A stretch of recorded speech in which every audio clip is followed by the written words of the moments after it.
They would permit themselves to be killed. Many of them would. Many of the species. Other than to do something that would cause us to get injured or killed. And forgive me, but, you know, this is what I'm trying to avoid.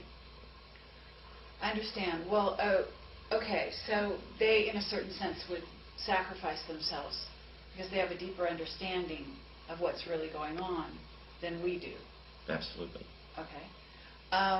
So you must be a very highly tuned spiritual being yourself in order to be able to communicate with various races from other planets the way you have, and to talk about it the way you do. And, you know, that's really a gift. As you say, it's not something taught, it's something you come into this incarnation with. Well, I like to think of myself, I want to be normal, if you understand what I'm saying. Okay. Well, from, you know, I know what you're saying. Externally, you appear like a normal person, and you've certainly held some very normal types of jobs, in addition to what you did, right? But you're also ultra normal, or, you know, you actually have used some of the parts of humanity that are good parts that are not used by the average man. Is that right? Well, I hope so. Okay, so that's a beautiful thing, and we're really happy to meet someone, you know, in person who's been doing this. Well, with me, I think the one thing, let me see if I can say this and get it through real quick. When I was young, I played with children that other people couldn't see. To me, this was perfectly normal. And I knew about the imaginary friends and things of this sort, but this was different. And it was perfectly normal. They would even help with homework. And this was perfectly normal. Now, no one else could see these people. And of course, I couldn't understand that, but of course they would tell me, you know, they haven't been selected. They can't see us. Sure. Because I was trying to tell other people that were there. The one thing I could not do is that in being normal, I thought other people had these same experiences. As a child, not realizing that that wasn't the case. That was part of my environment. That was part of my reality. These were things that was happening to me. But I felt everyone had these experiences. But when I found out, and it came to me that, you know, people were calling you crazy and you were different, it would have been real easy to be normal and say, ha-ha, the joke's on you, and deny what was happening. Sure. I cannot explain why I couldn't do that, but I could not do that. Okay. And everything was, you know, going on. Nothing out of the real ordinary happened until I always cared about animals, and if I found one injured, I would always try to nurse it back to health. As a child, I did not understand that if you had a cut, my mom would always hold my hand under the water or something like that to wash it off. Well, I found this little bird. It fell out of the nest. And I went and got that little... I'm trying to tell this without... I went and got that little bird, and I held it under the faucet, not realizing that I was going to drown it doing that. The intent was to help it. I probably cried for over a week over killing that little bird. Immediately, for the first time ever, what I was calling children, I got to see how they really looked. And this one particular entity was, I always knew as Corona. I was told, I'm Corona, and that's with a K. Okay. At the time, I didn't even know how to spell Corona. And what kind of race, what would you term him, what kind of being? Well, people would love for me to say that he was gray, but he wasn't. He was green. And I mean, like a pastel green. But immediately he wanted to know, why did I feel what I was feeling? Okay. This was unusual. And immediately it was, why did I feel what I was feeling, but he could feel. Mm-hmm. Because he was more like a monitor with me. So he has a natural empathic quality and abilities, and it appears so did you.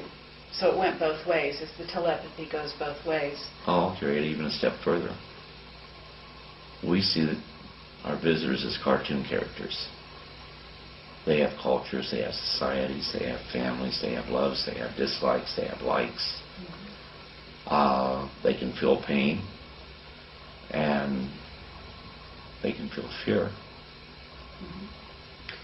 So this was maybe your first, introduction into that world in a more personal way, right? It was the first glimpse, a shock, that these things go on, but not everyone shares in them. Mm-hmm. And so you never felt as so alone. I can remember breaking down and crying, begging my mom and dad to take me to see a doctor, because I knew the doctor could make the monsters go away. Mm-hmm. I'm wondering if someone like you, one of 7, who is able to communicate with aliens, wasn't taken to a base on the moon or a base on Mars. Now, whether or not you remember it, because I don't know if they use techniques to have you forget certain parts of your experience. There are things that I have no idea of could have happened here on planet Earth that I have very vivid memories of, that I don't see. For example, have you ever heard of a coffee cup that's small, that you put coffee in it, and the coffee jar or whatever, it's not a percolator, golden color, cups for golden color, but you put the coffee in there and you can drink it, then it fills right back up. Now you see what I'm saying, and now you understand why I'm hesitant to talk too much about stuff like that. Okay. So that's really amazing. You have to admit, from the point of view of people that haven't gone to the moon and in a sense, or Mars. Here you are sitting talking to us, and yet you may have had experiences that are so far beyond our everyday experience on this planet. And you must be, there must be a level at which you would love to share those experiences. Oh, yeah. And sometimes I make mistakes, and I've let people see some things that I shouldn't have let them see. Because this is a part of something that is in my life that is I'm to do something with. Sure. And I don't understand that. I don't know what it is. That's amazing, because you've worked with this world since the 60s, so you're talking about 40-odd years, and you're still wondering what it is it's all about for you in terms of your destiny, in terms of what it is you're here to do in the future, I guess. Am I understanding you? There's something that is going to happen, and there is something that we're to be a part of. Mm-hmm.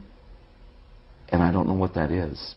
You were starting in, like you said, the 1960s as an interfacer. Late 1960s. Okay. And I'm going to assume clear up to today, because you don't lose the skill. And if you're one of 7, every once in a while they got to come knocking on your door. Well, they check on you from time to time. Okay. Visitors out there at different communities, they certainly know how to find you, where you are at any given time, and how to, as you say, see what it is you're going through. For example, they could be seeing this going on right now. They could even have said to you, go ahead with this because this is a good thing, right? So in a sense, you're talking about your destiny, meaning it's not about money. It's not even really a job in the formal sense of the word, right? It's a mission, but it's an earthly mission, in a sense, that you have. Yeah, I would go along with that. That you're being driven to do something. You don't fully understand it, but it's something you have to do. Mm-hmm. And the other scary aspect about it, you don't know why and you don't know what, but it's coming to an apex.